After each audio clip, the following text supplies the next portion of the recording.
Welcome liwat mga kaabyanan, kagaton mga tigpalamati. Salamat gid sa inyo nga pag-follow sa aton program diri sa The Preacher's Note. Liwat ini ang inyong nga manuglay kay Pastor Winston White. Kagkabay pa man nga ang Ginoo mag-bless kag magpakamaayos sa inyo.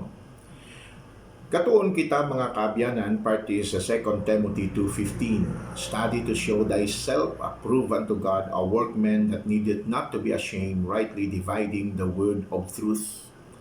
Ining a word of truth, ginahambal ni Apostle Paul, all scripture is given by inspiration of God, and it is profitable for doctrine. No? May aragid ini nga pagginansya, no? O kung makabunga para sa doktrina. Well, kita nga mga Christian, we're one of those churches nga napunan kita sa mga description, no? Mga terms, mga ginagamit naton sugpon sa ngalan sang aton nga churches, no? That we are independent, fundamental, premillennial, Bible-believing, soul-winning, street preaching, militant, and so on and so forth. And we are all that, no? Importante ginasabot. Ang aton nga doctrinal statement napaka-importante sa tagsa kag isa, no? Kung kisa, it will say something like this, no? We believe the Bible to be the Word of God, given by the inspiration of God, preserved to this generation in the King James Bible, so on and so forth. Samtang ang iba naman niya nagasiling, we believe the Bible used to be the Word of God in the original manuscript, and nobody's seen it for a long, long time. Well, daw amo ginano. Kita nagapati kita sa virgin birth. Nagapati kita sa pagka-Diyos ni Jesus Christ, that Jesus Christ is God manifest in the flesh. We believe in a literal hell because the Bible says so. And we also believe in a literal kingdom of God o kon heaven, mga utod ko. Maka-focus kita sa sining study about doctrine versus sound doctrine. Okay? Now, ang pulong, the word doctrine is found 50 times in the Bible. Ang word nga doctrine. 6 times, makita ang word nga doctrine sa Old Testament, and 44 times sa New Testament. Now, anong doktrina? What is doctrine? Doctrine, by definition, sa general sense, is just whatever is taught. Kung ano man ang ginatudlo, doktrina na. So, kung magambal kita doctrine, ang ini nga reliyon, gambal siya nga may doctrine siya, ang ini nga kulto, may doctrine siya. Everyone has doctrine. Kay man ang doctrine, kung ano lang ang ginatudlo, no? Doktrina na. Pwede nga ngina nga doctrine, sala, tiko, kag sumpaki sa Bible. Okay? So, what is sound doctrine? Siguro, pastor, ang kinanlan naton nga hindi lang nga nakabalo kita kung anong ginatudlo sa Bible, kundi dapat nga ang aton doctrine is sound. Sound doctrine. Well, mapati ka mo kag sa hindi, kung pamangkotonta ka mo kung anong sound doctrine, siguro masabat ka mo, inablang pastor nga study kita parte sa life ni Christ, pero mas id-id pati. Nagatuon kita about sa second coming ni Jesus Christ, pero mas id-id pagid kag tadlo. That is sound doctrine. No, base amo ng paghatag naton meaning sa sound doctrine. Makibot ka mo mga kaabyanan nga sa Bible, sound doctrine in the Bible never makes reference to anything intellectual or theological knowledge.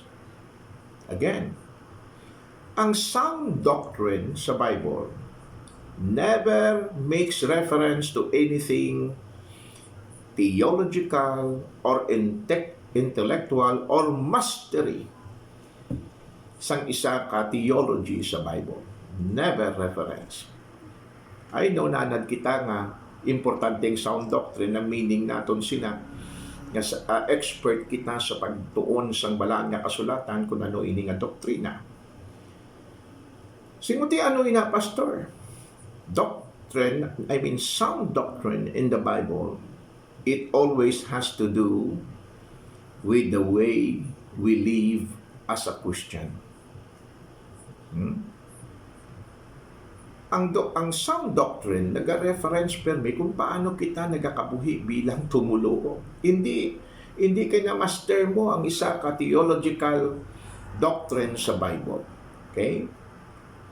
Ang aton mga churches subong, our churches right now are suffering and are failing these last days. Not because we fail to believe the right thing. Hindi po. The churches, Christian churches right now are failing, not because they fail to believe the right thing, but because they fail to live rightly. We know right division, rightly dividing the word of truth, but nalimtan naton ang workmen that needed not to be ashamed. Okay? We are suffering because the people who believe sa mga doktrina sa Bible are failing to do the right things. So that is, kulang kita sa ginatawag nga sound doctrine. Sa mga tinuig ko nga pag-alagad sa Ginoo kag sa akon nga public preaching, kung kilala niyo po din, makita niyo po permi halos everyday trying to preach the gospel, post sa mga message diri sa aton nga preachers now, tanang ginatingwaan naton. No. In my years sa pag-alagad sa Ginoo by the grace of God, hindi pabugal, wala pa ako kadumdum, no? Nga may ara nga nagasiling, abi nimo, I used to go to that church, no? Apang ang pastor dira, hina siya sa magtudlo parte sa dispensation. Dira ko anay gasimba. Pero why na ko subong gasimba na? Because hindi maayo kag maathag ang explanation ni pastor about the deity of Christ. Ang ako niya nga experience mo ini mga kabyanan. I used to go to that church but no longer nga nag-attend pa ko dira nga church is because ang pastor da may kirida. Sa muna dira ako nag-church but ang treasurer dira sang church gindispal ko niya ang kwarta. Or my brother kag sister dira nga nangayo bulig sa akon nga mahulam siya kwarta hasta subong way niya ko ginabayaran. So, we know the doctrine, ang workmen, but we fail to do the right way. We are plagued, mga utod ko, sa sining nga generation with an abundance of correct doctrine, but we lack sound doctrine. Amo na ang kamaturan. Tuod na, Christ died for our sins and we shout, Amen. Si Jesus nagbayad sa aton mga sala. But once you preach, and we ought to lay down our lives to the brethren siling sang Bible, ang sabat da sa pangunaw na, wala ka lang kakilala sang utod ko sa Ginoo pastor eh. Kung balkilala mo lang na siya, hindi kasi na maghambal. Thank God na namatay si Kristo sa akon, ginhalad niya niya kabuhi sa akon. Pero ako, mahalad sa akon nga kabuhi sa sina nga utod sa Ginoo. No way, sir. Aton pagatunan kung ano ang doctrine, kag ano iningbot silingon sa Bible nga sound doctrine. Follow. Next time, God bless. God bless.